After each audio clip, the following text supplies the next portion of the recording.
the challenges in terms of how are we integrating the entire process in terms of a digital ecosystem. How the entire process is happening. Are our faculty skilled enough to take up different set of students coming in? So those are the kind of thing, and one of the most important concept when we have to look at it, NEP, is learn how to learn is something which is very, very important. So those are the kind of areas where every institute has to put in an effort in terms of upgrading their infrastructure. And when I'm saying infrastructure, it's not only those physical ones, but even digital infrastructure, because learning is a process which cannot be done at one place. It has to be throughout. It's like, when you talk about the world is open, and pandemic has taught all of us like that. So that's how. Second is in terms of upgrading the skills of educators who are there in the institutes, because that's very important. Students demand a lot of things. And at Jai Hind College, we have around 50% of the students coming across the country. So somebody who is coming to our college is expecting a lot, because they are shifting from one place to do their undergraduate program.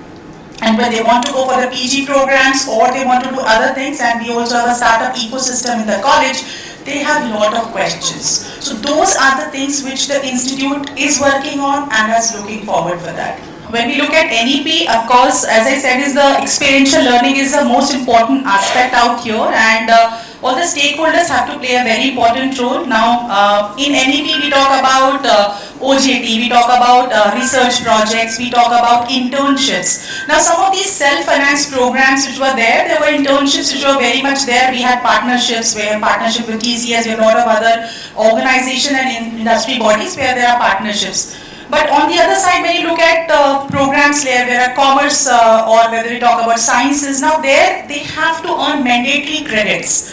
And now we expect the local bodies and of course through newspapers reaching out to all these stakeholders to come up with partnerships with this, to create this kind of an ecosystem, so that the community engagement program or on-the-job training or the field projects and research projects can be done. So industry collaboration. And another area is a lot of collaboration with startup ecosystem is something which is very, very important for us. So that's where the government can play an important role in building this kind of an ecosystem, so it will be easy for us. And that's what we are working on. We are looking as an outcome, a student who graduate should have some skill sets which are very, very important.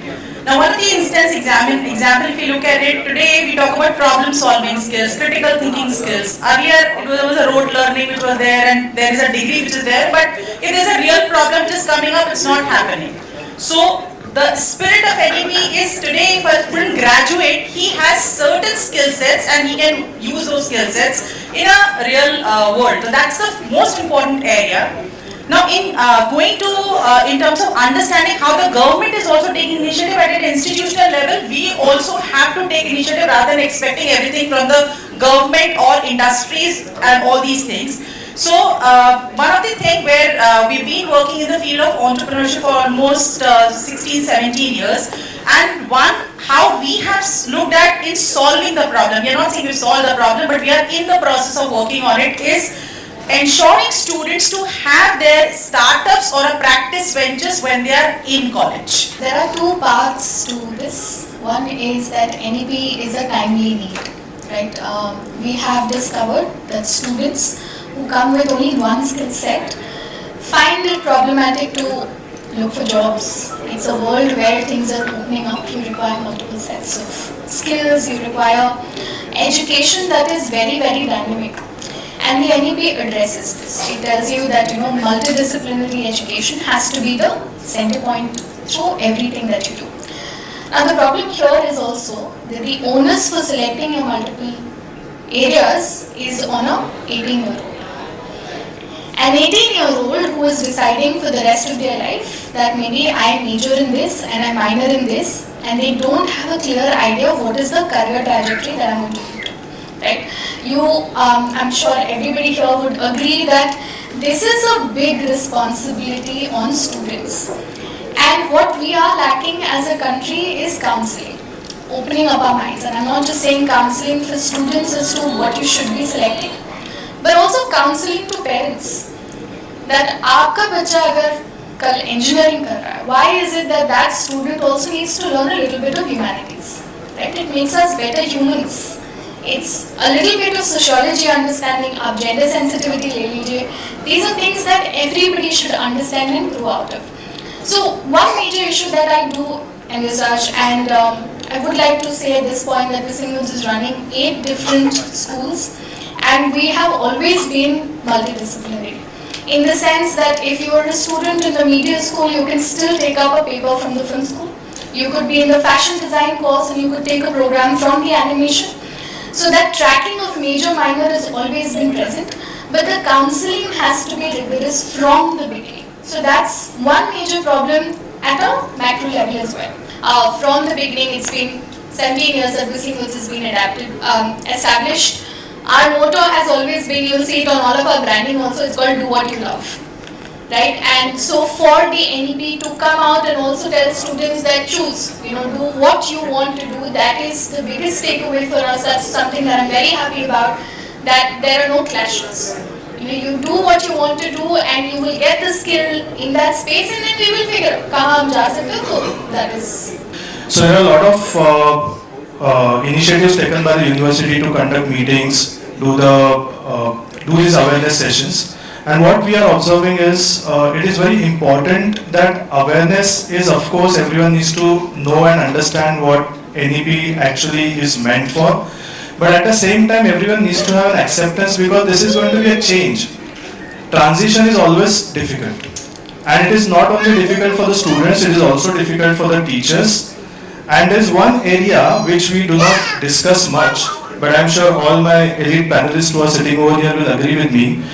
That is also the admin staff or the non-teaching area which is there, that they play a great role in the implementation of all these policies and carrying out all these activities. Just now sir mentioned about ABC.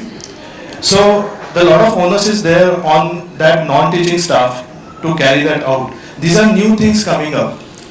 Everyone needs a training, everyone needs to understand it, but beyond all this, everyone must have this acceptance that this particular NEP is going to take us to something greater good.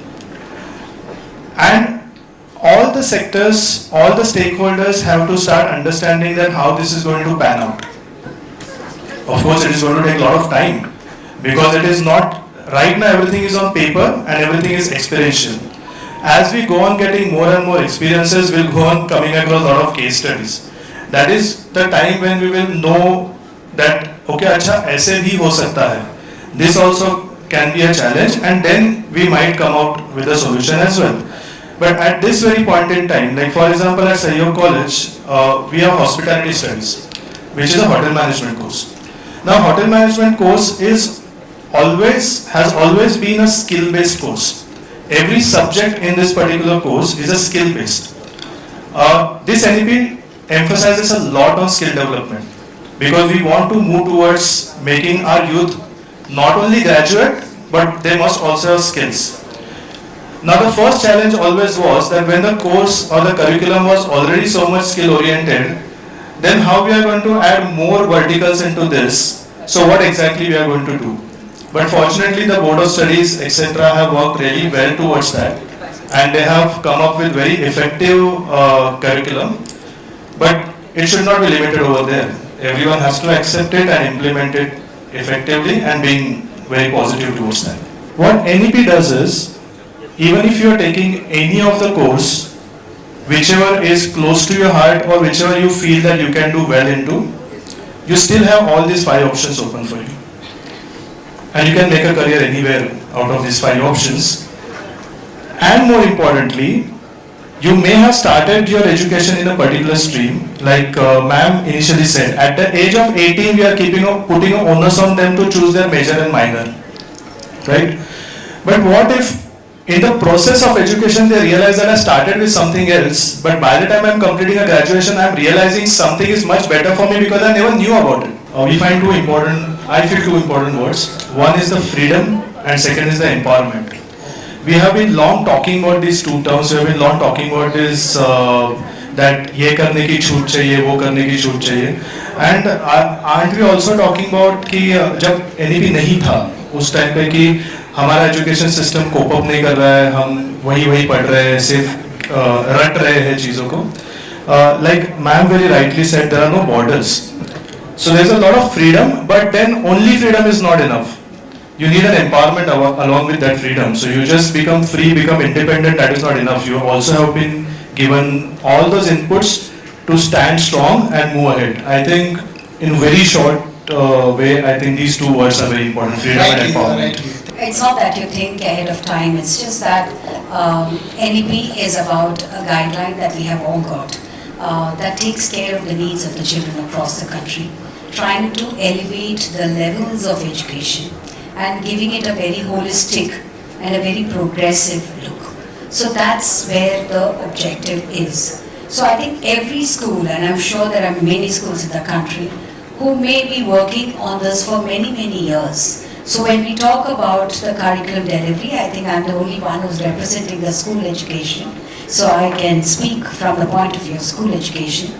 We've all been practicing many things, just that we don't institutionalize it, we don't document it. And we fail in our documentation, and therefore we are not able to take a proper feedback of practices we've had. What were the pluses and the minuses? That reflective exercise and self-reflection exercise is absolutely essential for us to make a progress. Having said that, I'll come to the question that Dr. Garg posed, what are the challenges? If I were to see the school education, the first and foremost challenge that one faces is that we need to change mindsets. We can talk about big things, we can talk about collaborative learning, interdisciplinary curriculum, you can talk about creative assessments, you can talk about a whole lot of research-based learning, all of that. But if our mindsets of our teachers do not change, we cannot change the system.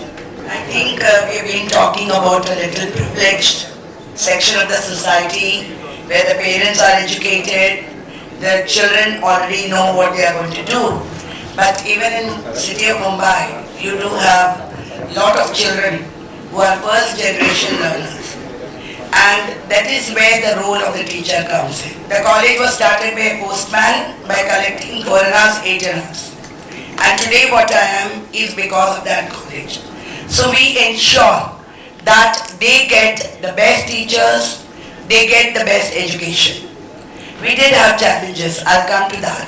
But the transition was not difficult because our teachers are the best. And once we have the orientation, we always make change very comfortable. We don't make changes come in rapidly, not as a shock. We do have a lot of discussion. In fact, every single day we would meet and find out what is the new thing that they have found. We are one of the colleges which many people don't know are leading in research. When research was not existing in any college, we had a center of research and all teachers from different colleges used to come and do research in our college. So we have given mini projects to the students, not because of NEP, much before that. Only thing, our visibility is less, but I believe that those who travel by local train do see our college. And our college students are totally dependent on the teachers. The main challenge I felt is teacher training is not difficult. Because even though say I passed out in 76, but I can learn the molecular biology like anything because concepts were very clear. So that main function of a teacher is to make learning enjoyable, interactive, student-centric. When you enjoy, the process becomes very easy. Your online learning can be good if they are only doing the lesson part. But when they are coming doing much more than that, as she very rightly said, children come to school and colleges not only for their knowledge, they are coming to learn many more skills.